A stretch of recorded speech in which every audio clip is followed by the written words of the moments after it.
freaking first cut. Golly. Welcome to the First Cut Podcast. I'm Rick Gehman, and this is your mega preview pod for this week's Arnold Palmer Invitational. It's our best bets, it's storylines, it's one and done. Joining me to break it all down, the coach is here. What's up, Coach? I got to tell you, I'm fired up. This is my last week before my PGA Tour season starts. I'll be jet setting next week. Won't be on the show because I'm doing the Players Championship, and I'm ready for it, so let's go. I've heard of that, the Players Championship. That's a sizable event on the PGA Tour schedule. Okay, Coach, looking forward to that. Kyle Porter is here. KP, what's up, my dude? What up? Another week. my family's making their way into the shed right now. Oh, boy. Okay. Well, this is a guest appearance? Yeah, I thought they were going to make some picks here. Look, this week is... I think this week and Phoenix are kind of sneaky great weeks. Like, you don't really think of that. Like, I think of Riviera as being great. Obviously, the Players next week's awesome. But Phoenix has low-key become like a must-see event, like whether you're in person or on TV. And I think Bay Hill has as well. So I'm fired up for it. We'll dive more into that in just a second, but there are two comments I want to get to. First of all, Drew Burtner says, am I early? No, Drew, we are late. Usually 5 to 6 minutes because we're BSing behind the scenes and chatting, and then Jacob finally just starts the show and we go from there. And then also, Coach, we've got you here on a Monday, the Monday after Sepp Straka hoists a trophy on the PGA Tour, and you told us this was coming 50 weeks ago, my friend. Congratulations, Coach. Let me be the first to congratulate you. It means the world to me, KP, coming from you, a man that I respect so much, and obviously Rick as the host of this show. But when I think of some of the better handicapping opportunities that I've done, when I look deep inside certain players, when I understand that I need to be ahead of the curve, this is just one example of being a year ahead of the curve. You're welcome, America. Hopefully you all cast that 140-1 ticket on Sepp Straka, courtesy of your boy. Yeah. Producer Jacob needs to put the Austrian flag next to Coach's name. Like I have the trophy next to mine. Also, he was still long enough that if you bet him every week since Coach mentioned it, you'd still be up. Yes. You would have spent $5,000 and made 14. Is that amazing to think about? Every week you could have bet $100 and you would have still been up $9,000. That's amazing. Amazing. What's Sepp Straka's ceiling? Not that we need to spend a ton of time on this, but Rick, can he be like a 3-time PGA Tour winner? Is that a ceiling? We may have seen it. We might have seen it. I mean, we give you a hard time about it, but he's like a good player. It's not, he's not like the 700th best player in the world. He's a top 200 guy. Kyle, you know what it is for me, Kyle? And this, I'll just be completely honest. I'm an entertainment guy. That unless you're entertaining, I'm not going to like you as a player. That's just how I operate. Sepp Straka is in that ho-hum, milk toast, nothing special, but a good player. Yeah. And I think that's why we tease. Not that he's not a good player. He's not somebody that I want to watch play golf because he doesn't stick out to me. And that's just as honest as I can be. He drives it well, KP, but I'm not sure there's a whole lot of support for multiple-time PGA Tour winner Sepp Straka in the future. He reminds me a little of, and maybe it's just like body type or just the tee to green stuff, but Kokrak. Very similar, right? Well, but Kokrak had a lightning rod moment that turned him into 3 wins in the last 18 months. If Sepp Straka takes a massive leap in one area of his game, sure, maybe he wins 3 times in 18 months, but he's like the pre-version of Jason Kokrak. Well, and for sure. And that's what I'm saying. You have to project it a little bit. I think Kokrak's a much better driver than he is. I think Straka is more, I can't believe we're talking about Sepp Straka to start Bay Hill, but I think Straka is more of maybe as good or better of an iron player. I don't have the numbers in front of me, but as good or better of an iron player than Kokrak. So I don't know. I mean, I could see, I was just so impressed with how he, what control he had coming home to beat, guys that are like Shane Lowry and Daniel Berger, who are both really good. He's we'll stop talking about this. But Bryson DeChambeau. I was gonna just deep dive Sepp Straka and had to just stop myself. we gotta stop. We could have spent 10 more minutes on that. Bryson DeChambeau, our defending champion coach. Last year we saw him slip into that red cardigan. They had one in his size. It looked good on him. Not in the field this week because of this lingering wrist/hip injury.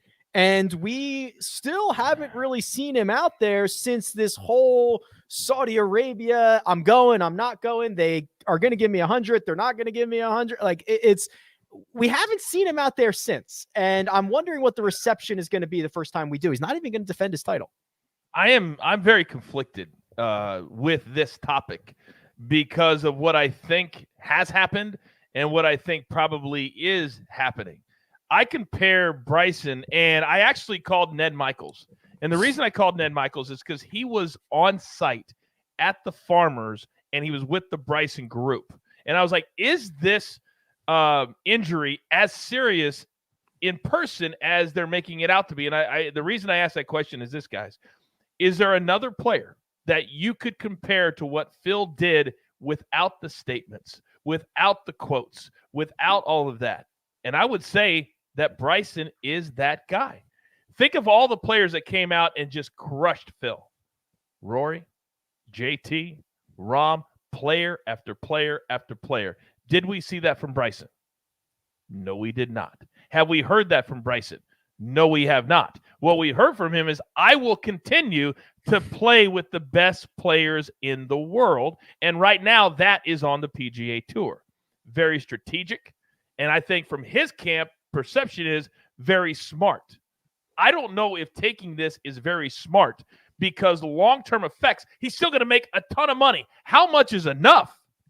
But if you want all your sponsors to go away, if you want everything to go away, just look what happened to Phil.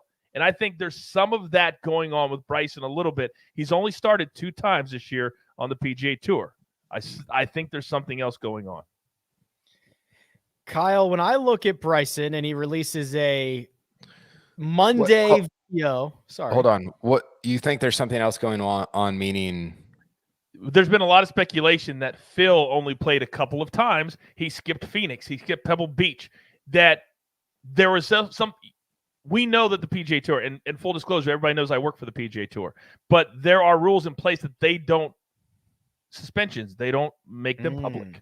I'm saying that's my point is I wonder because the situations are very similar. And Phil didn't play tournaments that he plays every single year for 25 years. And now Bryson, but again, he's got the injury to fall back on.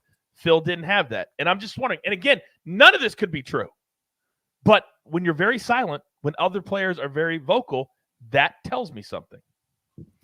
He was not scheduled for a media appearance, KP, which could mean a lot of things. It could mean that the PGA Tour knew the WD was coming. It could mean that they didn't want him to talk about anything or be asked about Saudi Arabia. He could have asked out of it. He could be suspended. It could mean a lot of things, but it is strange, I feel, that a guy doesn't defend his title. If he's hurt, he's hurt. But also, he announced it on Monday.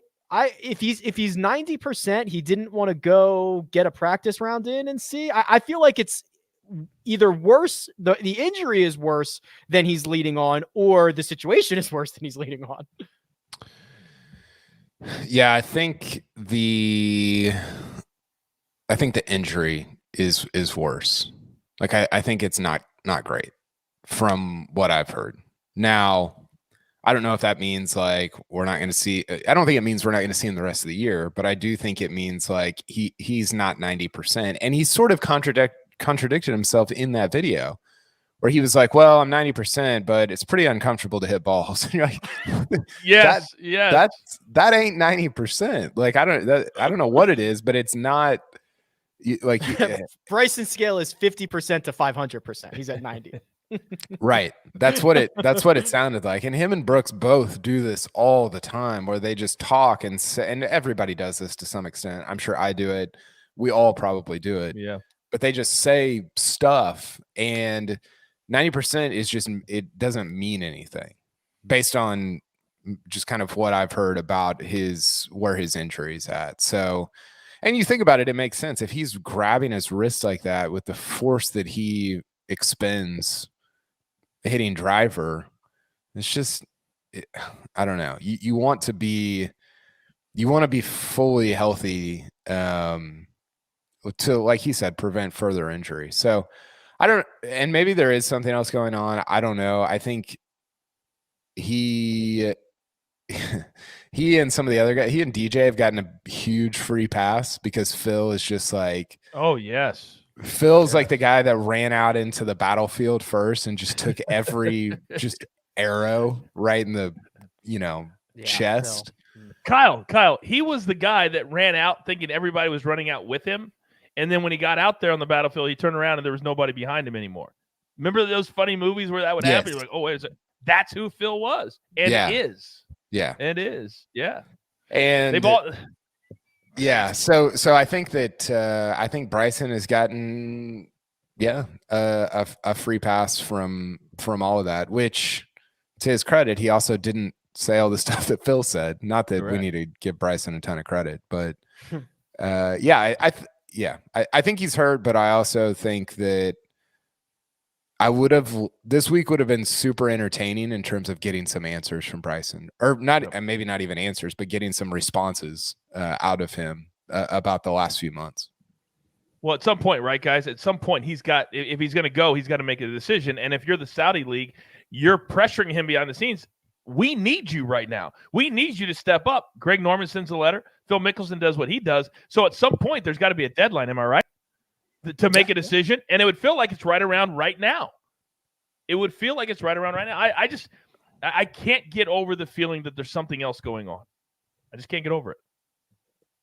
So you think that you like what I'm hearing is that you're intimating that the Super Golf League is still a thing and Bryson might still go.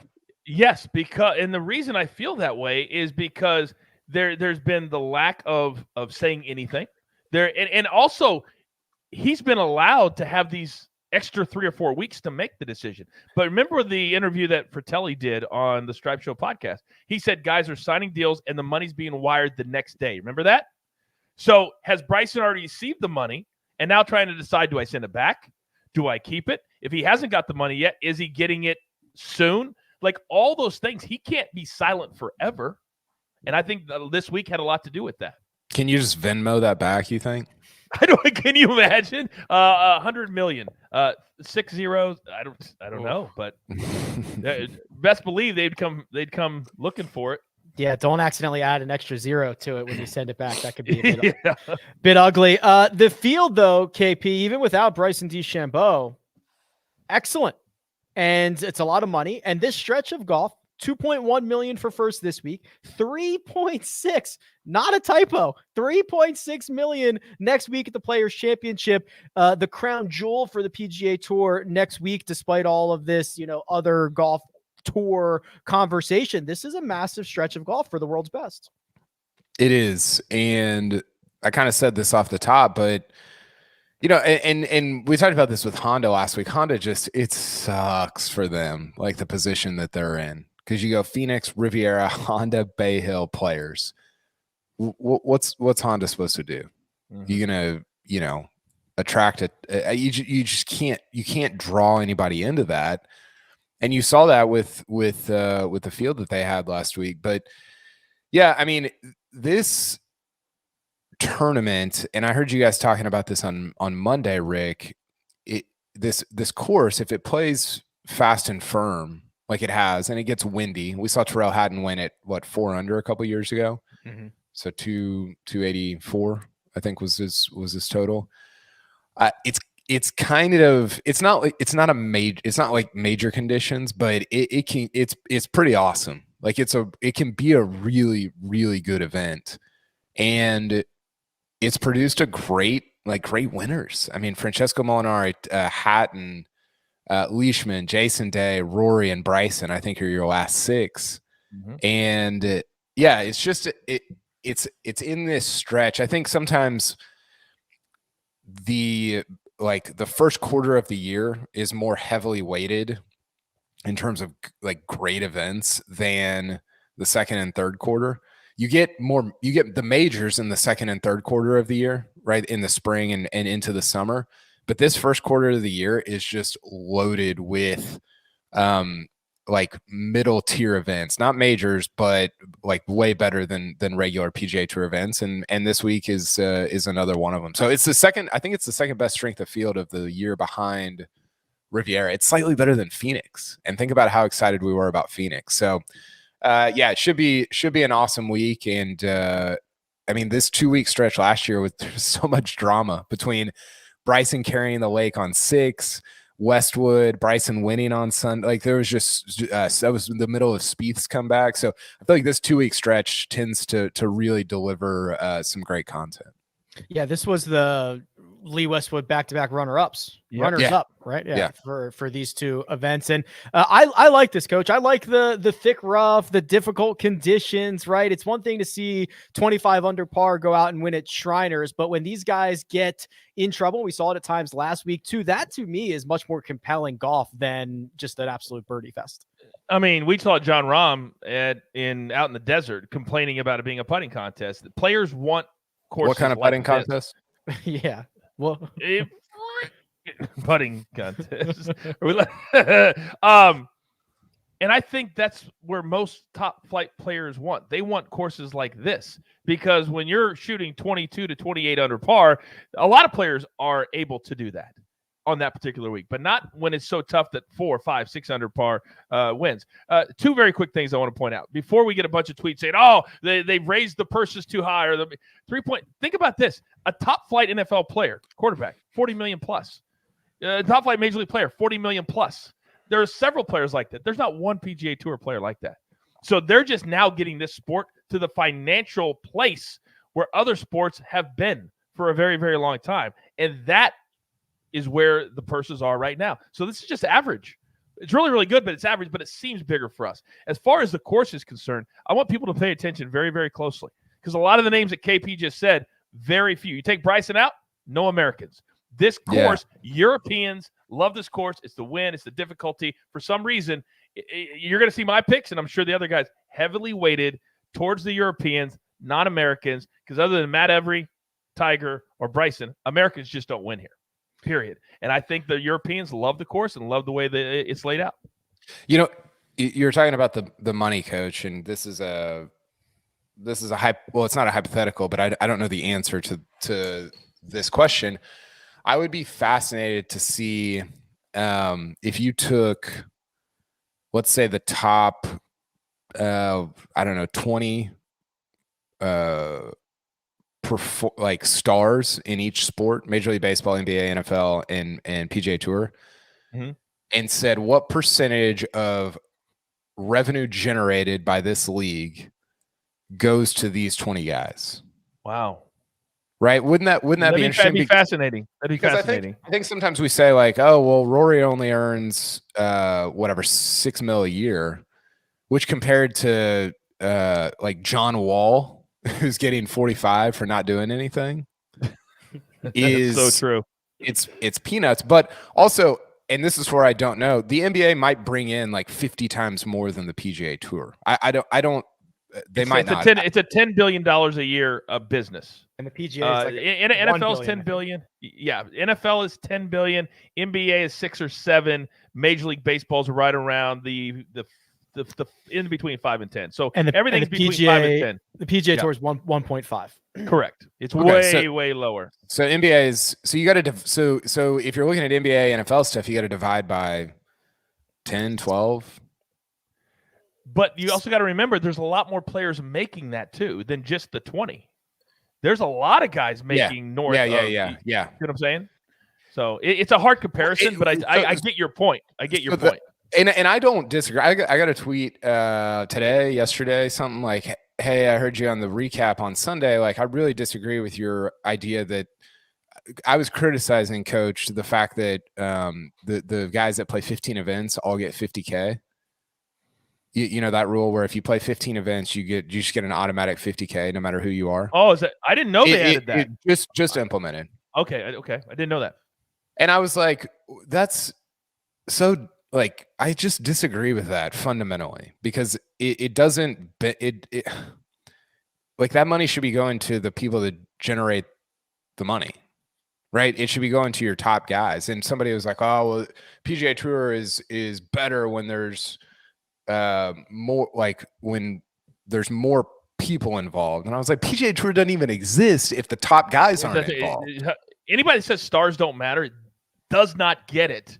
I've worked on two different sides of the fence in entertainment and sports. Stars are everything. If you don't have stars, you don't have leagues. I don't care what league you're talking about. So you're spot on. But that's like a tip to the caddy, 50 grand. What's the point? The PIP too. If I was sitting in the room, I've told the guys I would work on this. When Phil Mickelson and Tiger get the most out of that, when Tiger didn't even play, and Phil's over 50, that's a problem. It wasn't well thought out. But unless it's just a way to kind of funnel money to like the guys that you want to keep around, right? Then what they should do is hire them on as advisors and pay them $8 million and just leave them alone, right? If like you really just wanted to do that, the PIP is just a weird popularity contest. Yeah, that certainly would have gotten like less mocked, right? Like the meltwater mentions and all this stuff. Anyway, I would love to see, and maybe I should just write it, but I would love to see the article showing top 20 guys in every sport. What percentage of overall revenue do they bring in? And then compare, because that's the argument, right? Is like the PGA Tour's top guys have to go and like it's a meritocracy. They got to go earn it. They don't just get paid like NBA and NFL. And they're like good parts of that, and there's a downside to that for your league. So I think that would be a fascinating comparison. It'd be really hard to do because you'd just be pulling numbers from everywhere. But if any listener wants to do the legwork on that, you'll write it. Just do the legwork for me. Yeah. Beauty. Okay, gentlemen, we are going to move along to our best bets, our one and done. We've got Mark's nationality pick on the other side. But first, we're going to take a quick break and hear a word from our partners. And we're back. Mark's nationality pick of the week. He is not here to let us know what it is. But again, for those of you who are new, Mark is always very quick to pick, usually as his top bet, a top nationality, top Asian player, top European player, top American for his best bet. And we've turned it into a little bit of a segment here. And what we actually do now is two parts. One, producer Jacob is going to play the national anthem of the country that this golfer is from. We will make a fool of ourselves trying to guess the country and then in turn the player that Mark has chosen. Last week, Jacob, he won it. He went with Adam Svensson. Yep. Top Canadian. We were all over Canada. We got that one right. And Svensson was the pick. So he won this last week as well. Jacob, I guess just hit it. I think I would hope you get this one.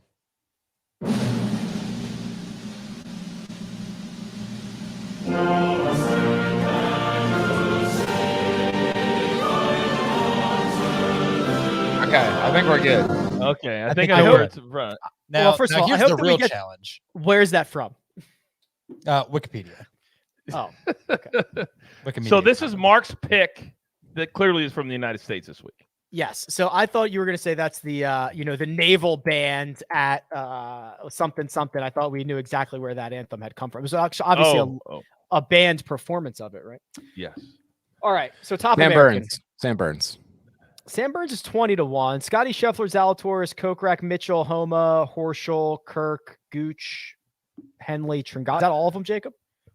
That's not all of them, but I'll let you get the hint that he's at the top of the board here. I think Zalatoris is either he picks Zalatoris or no. He likes to go with the. To me, Scheffler just won, so that's who he would go with. All right, everyone's got to give me a name so we can hit the sounder. I will. Okay, so I actually think I know who it is. So I'm not going to be wrong. Zalatoris. Wrong. Sam Burns. Wrong. All right. So you have to think like Mark. Mark is loyal to a couple of things. Mark is loyal to favorites, and Mark is loyal to people Georgia that kids. live. Yep, that in a close proximity. So when you get UGA Keith Mitchell, who has played well at this event, has played well coming in, and he's on this list, that is Mark's pick. Oh, very good, Rick. Very good. Mark he does love proximity. All about proximity, baby. Yeah. It's like man. It's like so and so went to school just down the road. It's like, Just well, up the I road. don't- What is that? I don't. That was like 9 years ago. Like, I don't think it has any bearing on this event. Yeah, you got to think like Mark here. Keith Mitchell, That top was good. American, That was good. 18-1 is that one. What do you think about that, Coach? 18-1. I think that's way too low for him. I mean, he's shown he has weeks where he can play very, very well, but he just doesn't show up at the top of the leaderboard enough for me for this number. For me to bet on Keith Mitchell to win, he'd have to be easily north of plus 3,500 at least for me to place any money on him. Even as top American or outright? Oh, shoot. I thought this Apologies. is the number to win. My No, apologies. this is just top American. Okay. I still don't like it because of all the other names that we saw there. To me, right now, Scheffler, Zalatoris, they're every single week they're showing up, and Keith Mitchell just has not. So I wouldn't even play this as that. I actually like it. Mitchell's on my list. Interesting. So Mitchell, Kokrak, I like Chris Kirk, Zalatoris, and Cameron Young. So I think Kirk was a top 10 last year at this event. He was top 15 last 3 years, and he was top 10 last week. Yeah, he's in good so form. I think Kirk and Mitchell are both. Well, perfect both segue, solid. Kyle. Why don't you just move us along to the best bets segment here and tell us who your best bet is for this week? I forgot what I put down, but I'm guessing I put Chris Kirk as a Yeah, top 20. There you go. Yeah, that's it. Yeah, 3 straight top 15s at the API, T7 at Honda, T14 at Phoenix. He does everything pretty well. He's a little bit like Cantlay and Xander. Obviously not as good as those guys, but in terms of he's not a minus in any one category. And I like the fact that he's coming in playing well. I like the fact that he's played well here in recent APIs with really good fields. And I thought it was a good number. I was going to take Keith Mitchell top 20, but that number was like plus 160 or something. And I liked Kurt better at plus 240. Plus 240. Chris Kirk to finish inside the top 20. Coach, you're going with a past champion of this event. Your best bet is what, please? Yeah, I don't use proximity as one of my things that I handicap with. I will use history at an event, however, and Mark Leishman plays very well at this event. I don't know what it is about this course. Maybe he's playing with the Arnold Palmer name. I don't know. But top 10, you're going to give me plus 300 for a former champion who has played pretty well at times in 2022. I love this number. Easily my best bet. Plus 300, Mark Leishman inside the top 10. He won this event back in 2017. I'm going with a 3-ball. Luke List plus 175 over Tommy Fleetwood and Lonto Griffin. I just think that Luke List's odds this week are a little bit longer than they should. A little bit of disrespect, and that is flowing into the top 5, top 10 market, the 3-ball and matchup market as well. So I'll take plus money on Luke List over Tommy Fleetwood and Lonto Griffin. KP, big support for you in the chat for going with a pick that pays out on the plus side of things. Listen, that's great. just add up the numbers. Somebody keep track of the numbers. We should have been doing that. Hey, I can only run the one and done. I can't do everything, KP. Come on. Oh, we did it last year, and I just destroyed everyone. It's true. It is true. It is true. So thank you for chiming in there, T. Leon or Leon. I guess I don't know the answer. Expert picks. Let's move along to the new slide here, Jacob. These are our sleepers, our top 10s, and our picks to win. I'll give out marks right here. And which is this on brand, gentlemen? Christian Bezadenhout. It's either Georgia Bulldogs or Georgia residents, South Africans or favorites. Those are generally the picks for Mark. He goes with Seabez this week at 50-1. And Coach, you've got someone kind of in that same ballpark, 55-1.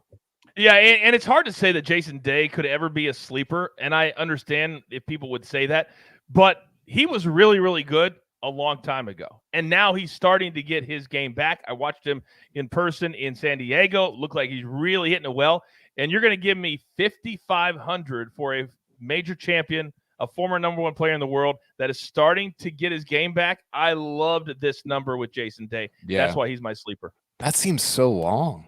I know. I couldn't believe it. I don't think he's done anything since Farmers, but he was really good at Farmers, and he's won here. The other players with the same number, KP, Cameron Tringali, and then Russell Henley and Maverick McNeil are just above him at plus 5,000. Okay. So a little bit of that is Field. Function of the field. But yeah, there's just so much win equity there in a way that I'm not sure there is with Tringali and in a way that there's just not with Tringali and Mav McNeely. For people who don't know, Tringali's never won on the PGA Tour. So he doesn't even have win equity at all because he's never won. Over 400 starts? I mean, it's crazy. He's made more money than anybody on the PGA Tour without a victory. It's like $16 million bucks at this point. So there you go. Good living, but no trophies on the mantle. I'll go with Jason Kokrak as my sleeper, 40-1. We talked about him a little bit with that weird comparison we did with Sepp Straka earlier. Drives the ball well, has played well at API. He's a completely different player now than he was, years ago. So I'll go with Kokrak, 40-1. And KP, you are doubling down on Georgia Bulldogs. Yep. Chris Kirk, 66. I never look at the numbers before I pick my sleeper, and I always seem to pick somebody at 66. So here we are again. Top 10 lock. Mark has gone with Keith Mitchell, plus 425. So he's got him as top American. He's got him in his top 10 pick. Coach, I see a similar name as your top 10 pick as well. This was your best bet. Yeah, this is my best bet, Mark Leishman. So I'll just leave it at that. Beauty. I'm going with Hideki Matsuyama plus 275. Deki's been awesome, and he's putted horribly at this event and still has a bunch of top 40s, which to me screams upside. And he's actually been a pretty decent putter in 2022. So I'll take Hideki as my top 10. KP, who you got? Yeah. So I've got some. I didn't know what to do with Rory this week. His history here is insane.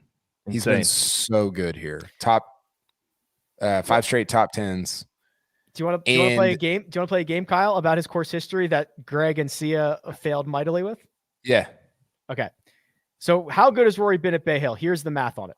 28 rounds, 2.4 strokes gained per round. Okay. It's a lot.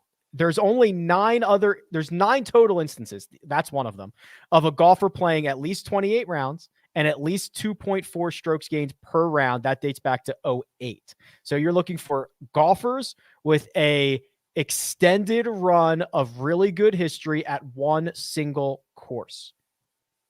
So that's at least 7 or it's like 7 starts at least. Yeah. At least 7 starts. So I have to give you player and course? Yeah, darn tootin' you do. And there's I thought it was at this course. Oh, no, okay. No.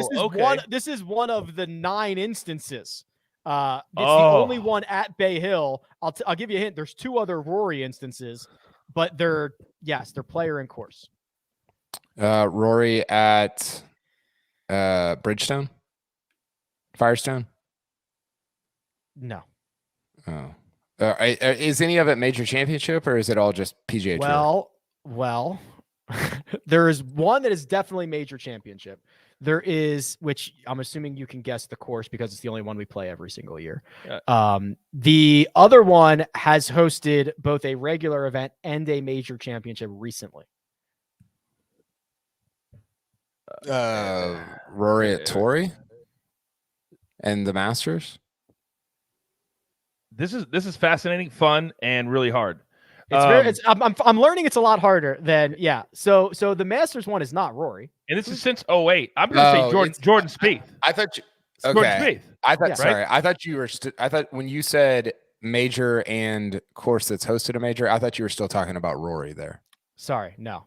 So am I right? Yeah, Spieth? Spieth at Augusta National. Spieth at Augusta. There you go. Okay.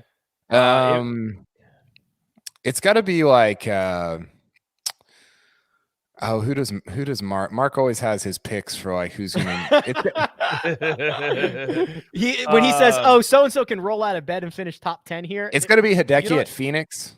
No, because he had those like WDs. Danny in the chat said Rahm at Torrey in the U.S. Open. Rahm at Yes. Torrey. That's Because good. you get Farmers and U.S. Open. Rahm at Torrey is the number one. That's number one. That's the number one. Yes. Oh, because he won there. His first event, he won at Torrey, and then he won the U.S. Open there. Okay, that makes sense. Number one. Okay, good job, Danny. I feel like it's like Webb at Harbortown or Webb at Wyndham or something. So I'll give you. There's 2 at Pebble Beach. Since 08, though. Since 08 at Pebble Beach. 2 at Pebble Beach. Spieth at Pebble Beach. There's another one. Really? Yep. Spieth and since 08. Paul Casey. No, Dustin Johnson. So here's remember all those 3 good years he had in the that's right. Here's the list. Rahm at Torrey, Rory at Quail Hollow. Oh, yeah. Jordan Spieth and Dustin Johnson at Pebble Beach. Rory again at Seychelles. That's WGC HSBC. Spieth again at Colonial. Spieth again at Augusta. Then you get to Rory at Bay Hill, and here's the kicker. Charlie Hoffman at TPC San Antonio. Holy cow. Holy cow. So Charlie Hoffman. What a great stat. Long story short, this is like the elite of the elite course history, which is what you're getting from Rory McIlroy this week. Kate. Wow. So you get that, but I also have some concerns. One, he's been great recently, quietly great statistically, but he's also done it with a putter that is not sustainable. He doesn't have enough rounds to qualify this season, but he would be the number 1 putter on the PGA Tour. That's not sustainable. He's a much better putter than people give him credit for. He's not the number 1 putter on the PGA Tour. And the other thing I get concerned about, Rick, is his iron play hasn't been good. I mean, it's been like mediocre, which for him is not good. Now, I think that gets mitigated a little bit by Bay Hill because a lot of your you and I were texting about this. More iron play at Bay Hill is from farther out than at other PGA Tour courses. And that's where Rory's good. He was 6th at Riviera from 200 yards and beyond. So like I'm not super concerned about.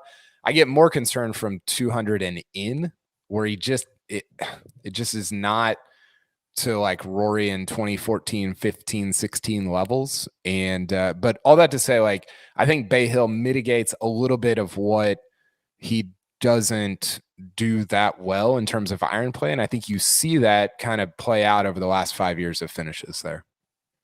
Yeah, I think Rory is maybe one of the bigger storylines for this week, especially now that Bryson's out. Really interested to see what he does around Bay Hill. So it's Rory at plus 150 for Kyle. I'll take Hideki at plus 275. Coach is going with Leishman plus 300. Keith Mitchell plus 425. All of those to finish inside the top 10, which leaves us with our picks to win. Coach, you and Mark have chosen the same golfer. He's 12-1. Well, I mean, clearly Mark's going to go with the favorite. That's what he does. But for me, there's a little more strategy that goes involved here. And sometimes Mark just stumbles on the right strategy. If we look at how things have played out, I don't need to repeat all the numbers. KP just did it for me. And as he's talking, I'm like, do I still want to pick Rory as a winner here? Then he brought it back home for me. Then he brought it back. I said, okay, I'm good. But to me, when you never finish outside the top 10, now all I'm betting on is whether you win or whether you lose, because we know he's going to be a top 10 historically. So this was an easy pick for me. I'm not betting it, however, because you all know my rule. I don't bet on a winner that's less than plus 2,000. I'm not going to do it unless it's on Sunday for the final round and they have a shot or two lead. But never bet a winner less than plus 2,000. It's bad business. Remember when Rory was plus 2,000 for Quail Hollow? We went crazy. Rick? Crazy. And we were like, just bet all of your money on it. and he won, and Quail Hollow is on that list you just gave. Yeah, exactly right. So Mark and Coach Rory McIlroy. I'm going with Matty Fitzpatrick. That's Matt Fitzpatrick. I just think he's better off the tee than everybody wants to give him credit for. We talk about hard golf courses. He shows up. We talk about strong fields. He shows up. Talk about course history. 3 straight top 10s. Just give me Matt Fitzpatrick 30-1 breaks through. Let's go. KP. Zalatoris. He last 20 rounds, he's second ball striking behind only Rahm of guys in this field. He's been he hasn't played that much, which is kind of weird. And I think because he's been out of the spotlight a little bit, or just out of the, just out of the light, in the dark, grinding, I think the number's a little longer than it would be if he had been kind of at the forefront more. But I mean, he's got top sevens in 2 of his 3 starts this year, and one of them was at Torrey. Am I concerned about the putting? For sure. It's not great. Oh. But it's not as bad. Like if you look at his numbers over the last like extend the window out beyond a month, 2 months, whatever. Like historically, he's not as bad of a putter as everybody. Like the clips are not good, but I think the clips overstate how bad he is at putting. He's not a good putter, but he's not a horrific putter either. So I'm just hoping that he gets hot with the putter this week. And 28-1, I think for him is a really good number. Hey Rick, can I jump in real quick? Because I want to address something in the chat, and I want you to do this for me. I think they're talking about their one and done. The T. Leon says, I think I'll save Rory for a bigger purse and more momentum because I can see the bigger purse part. I don't think people understand how the purses have changed this year. Today is this week is one of the biggest purses of the entire year. Am I right? Yeah, so it's bigger than 452 of the 458 major championships that have ever been played. So T. Leon, if you're in your one and done and you do it how we do it, you get points for dollars. This is one of the biggest events you could ever play. Yeah, play. You'll get 20. So this is 12 million this week. You'll get 20 next week. We obviously know that one, but the only other time you're going to get anything close to this is the match play. That's 12 million, but that is a incredibly volatile event. You're going to get the Memorial. That's also 12 million. So then you get to the FedEx St. Jude Championship. That's 15. So that's it. It's basically the third largest purse. It's tied with a couple of other ones, but this is your big boy. This is it. Yep. T. Leon said, damn it, coach. I'm just trying to educate. That's why we're here. That's why we were here. And a lot of times people don't know that. They don't know that all this stuff has been changed. That's why we're here. Yeah, lots of money and distributed out in different ways this time around. Okay, that leaves us with one final thing to do. It's our one and done selections. And I've got a question or a bone to pick. We're going to see, but first we're going to take a quick break and hear a word from our partners. And we're back. One and done time. Now, I'm looking in the outline, gentlemen, and I see 2 things that have caught my attention. One, 2, 3, 4. 4 of us have picked the same golfer. That's fine. That happens. Okay. In real time. So there was a question mark next to Mark's name. And I was thinking, coach, if he has not put a pick in at this point in the show, we're going to have to give him a 0. But Jacob, as I was saying that, just dropped in Keith Mitchell as the pick. When was it sent in, however? That's the question. If you send it in right now, as we've been talking about all of these golfers for the last, 40 minutes, and he's sitting wherever he is watching the show, that's an illegal pick. Now he's listening. I got it in at 12:48 p.m. 12:48 p.m. So that's 9:48. So we didn't start till 10. That's it. Okay. Yeah, he got it. He got it in under the gun. Otherwise, I would think we were gonna have to give him Sepp Straka off the win. Probably wins again. Feeling confident. Yeah, I was about to say that'd be bad. What? No, go to lowest in the field. What are you guys doing? Why are you guys all picking Rory? I'm the one. What are you doing picking Rory? I'm panicking. Is what I'm doing. I'm trying to win. Our first leg is over after next week. I'm trying to win this first leg. Look, to be fair, this has happened before. We all pretty much were all on Hideki at the Zozo, and it seemingly worked. So let's just have lightning strike twice. Yeah, I wasn't on Hideki at the Zozo. I was on Morikawa, who I should have saved for the players. As long as Mark is not picking Rory, I feel good about what I'm doing. Now Keith Mitchell's going to win and Rory's going to miss the cut and we are screwed. Oh, he would be if that happens, we're going to have to we're just going to have to kick him out and start a new one. But like, hey, you won the 2022 first half one and done. Congratulations. We're starting another one right now. We'd have to press. That's the beauty. We are starting a new one. There's 3 ways to win. 3 ways to win. Boom. The fans are in. The fans got Billy Horschel last week and got $106,000. This week with, I think it was 28% of the vote, something like that. They have come through with Matt Fitzpatrick. He's their guy. Obviously, we like it. And look at this. The fans, super sharp. The only selection of Matt Fitzpatrick this week. Lots of movement to make. I like it. You're so in trouble, Kyle. I don't like it. Kyle, I actually felt bad for you because some of the people in the chat and on Twitter they've got you in their sights. They are coming after you and you alone. And I feel bad for you. Listen, it's not good. I genuinely thought I was desperation picking Rory, and nobody else would have him, and I'd just be pushing my chips in. But I'm not even gonna make up any ground, even if he finishes, second or anywhere. The strategy, baby, strategy. I asked Sia yesterday. He is loving U.S. cover right now, but he understands that if Fitzpatrick goes out and has a good week, it's going to be him up next for the fans. So at least what you could do is you could separate yourself from Sia and then use him as cover until you can move your way up. Well, and I feel pretty good about that. I think Rory can gain 500 on Mark Leishman this week. Good point. I think so. How about Defaw, Rick, in the chat? He says, we're coming for you, KP. You're going down. Also, Sia's too good looking. He's going down too. They're all coming for you guys. The fans are coming. Well, here's the thing. Next week I'm already terrified about next week because you can win the season next week. Yeah. Right? Yeah, for sure. You could. For sure. Yeah, sure. So Elijah's in the chat. He puts this entire thing on for us. He does all the polling. Rory was actually second in the voting at 20%, but that did not edge out Matt Fitzpatrick. So that's the fan selection. By the way, can I just say you're welcome for making the one and done actually mean something this year? Like there's no more pride. There's no more pride. What's pride? Wait, and now the fans are involved. Am I gonna have to Venmo somebody next week? Yes. Yes, you do. Is it Bryson? It just might be. It just might. The fans are going with Matt Fitzpatrick. Kyle, myself, Jacob, and the coach are all going with Rory McIlroy. So fingers crossed, boys, that we all win together on that one. Sia is going with Mark Leishman.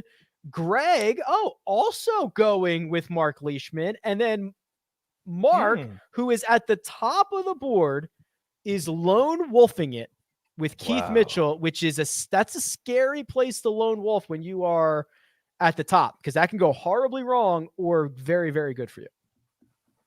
Especially for a guy who hasn't shown up on any leaderboards that I can remember for a minute. But I don't look deep into the leaderboards every week, but you don't get to 9th or 12th or 15th. Okay, no, here we go. Coach. He was give it to me. T9 last week. I didn't watch. Go ahead. Bad field. No, I'm kidding. T10 at Honda at Phoenix. Because we skipped Riviera, Phoenix. See, Phoenix. If you ask anybody, where did Keith Mitchell finish at Phoenix? It was Super Bowl Sunday. Scotty Scheffler had an incredible playoff with Patrick Cantlay. Nobody knew Keith Mitchell even played. It's true. T12 at Pebble. Not bad. Miscut at Torrey, and then T7 at Sony. Yeah. 4 top 15s this year. Who hasn't done that? I could get the list for you, but I like this. I like Keith Mitchell, but I'll tell you what, we've got the troops. We've got Rory McIlroy. This is the week, boys. This is the week we come together. We all make a big move. I'm feeling pretty good about this. Let's go. I feel great about this. Oh, all right, KP, we gotta rub that bad juju off of you, and we gotta make this happen. If we had the troops, we would have Patrick Reed, right? PXG. Well, yeah. What if you only had PXG guys? Or that would be real. Is there a tournament on Veterans Day? We could just you have to pick a PXG guy. Rally the troops. God, I'm getting just trashed on in the comments. You really are. You really are. It is a tough scene. Who are you guys leaning toward for the players? Oh, well, I'll definitely tell you that. I'll tell you that too. Let's say 3, 2, 1. 3, 2, 1. Justin Thomas. Okay. Hey, he just got motivated. You guys saw what happened last week, right? He showed up for media day, and did you see who was there? Saban. Nick Saban was standing on the tee, waiting for JT when he walked around the corner to play a few holes. I'm I'll gonna tell you end what, up Coach. like, Do you want to lock in your one and done pick right now on Justin Thomas? I got to make sure I haven't picked him yet. So I tried to bait you into it. You've used him already. Oh, see. I'm gonna. Yeah. No, I don't want to lock him in. Clearly, I don't want to lock him in. Where did I use tried him? to get you to my lock him trusty in. book. I used him at Century. Yeah, So, $206,000. I'm gonna end up panic picking like Seamus Power at the Players or something. I'm already just a disaster for next week. So let's look at who Mark has used because I've still got Rom. So does he. JT has been used by, let's see. Yeah. Coach has I've used used him. JT. I've used Xander too. Jacob has used JT and Sia has used JT. Really? The So rest only of a us few people can use it. are good. Rom has only been used by Greg. So Greg can't use Rom next week. You know, I can't use Matthew Wolf next week either. It's going to be crazy that I can't use him. I could use Patrick Cantlay has been used by Mark, Greg, and Kyle. So Mark and Greg at the top. I could use Cantlay and try to make a big jump. Cantlay might win. Whoa. Who did you say is at the top? You said Greg and you're Mark. Up there. Sorry, you're up there too, Coach. Thank you. He's not used to seeing your name up there after the last 2 years.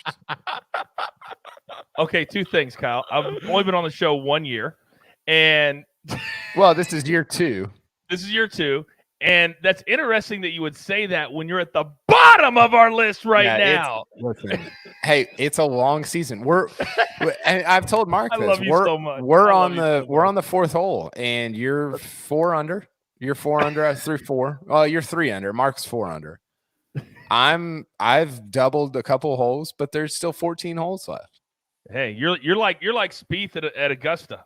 Until you get to the back 9, you can't even begin to count KP strokes. So I've got a somebody brought up a good point in the chat. Harrison Weaver said everybody's used Hideki, and that might be a great Players Championship pick.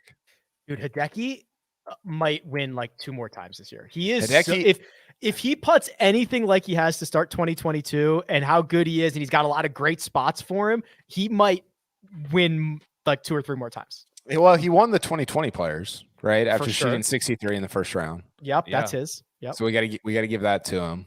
I might take Hideki next week. You're the only person, let's see. You're the only person who hasn't used Sia hasn't used him, and the fans obviously haven't, but the rest of us have used Hideki.